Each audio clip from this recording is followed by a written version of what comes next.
রবিবার সকালে যিশুর মৃতদেহে সুগন্ধি দেবার জন্য কয়েকজন মহিলা কবরের কাছে গেল। তারা জানত কবরের মুখ ভারী পাথরে বন্ধ করা আছে। তারা ভাবছিল কেমন করে সেই ভারী পাথর তারা সরাবে। তারা যখন কবরের কাছে পৌঁছল, দেখা গেল পাথরটা কবরের মুখ থেকে আগেই সরে গেছে। যিশুর পবিত্র দেহ সেখানে ছিল না, আর সেখানে স্বর্গদূতেরা ছিল। স্বর্গদূতেরা বলল, যিশু বেঁচে উঠেছেন, যাও তাঁর শিষ্যদের গিয়ে বলো।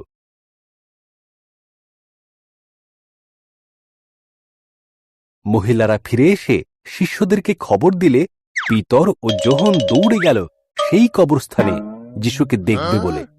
কবরের সব কাপড়ই তারা পেল, তবে যিশুকে পেল না। গভীর চিন্তা নিয়ে তারা ফিরে এলো। পরে যিশুর শিষ্যরা একটি ঘরে একসাথে জড়ো হল। এই পুরো ঘটনা নিয়ে নিজেরা আলোচনা করতে লাগল।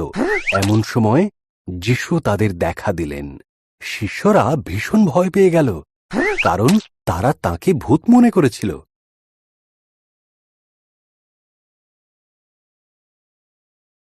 যিশু বললেন, ভয় পেও না, আমার হাত পা দেখো, এটা আমি। আমাকে তোমরা স্পর্শ করো। কোনো ভূতকে কি স্পর্শ করা যায়? ভূতকে কখনো খেতে দেখেছ? আমার কিন্তু খুব খিদে পেয়েছে।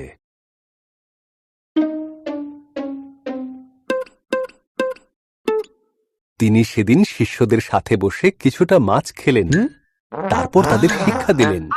তিনি বললেন, পবিত্র শাস্ত্র পরিষ্কারভাবে বলে, মসীহ অনেক কষ্ট ভোগ করবেন, মারা যাবেন, এবং এরপর তিনি মৃতদের মধ্য থেকে জীবিত হয়ে উঠবেন।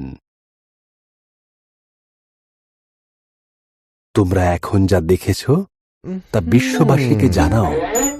সব মানুষ জানুক, ঈশ্বরের প্রতি অবিচল বিশ্বাস ও প্রেম থাকলে তিনি সকল পাপ মার্জনা করেন।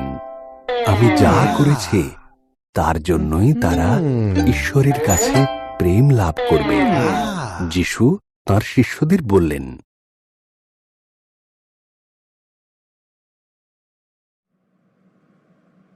ভিডিওটি সম্পূর্ণ দেখার জন্য আপনাকে অসংখ্য ধন্যবাদ।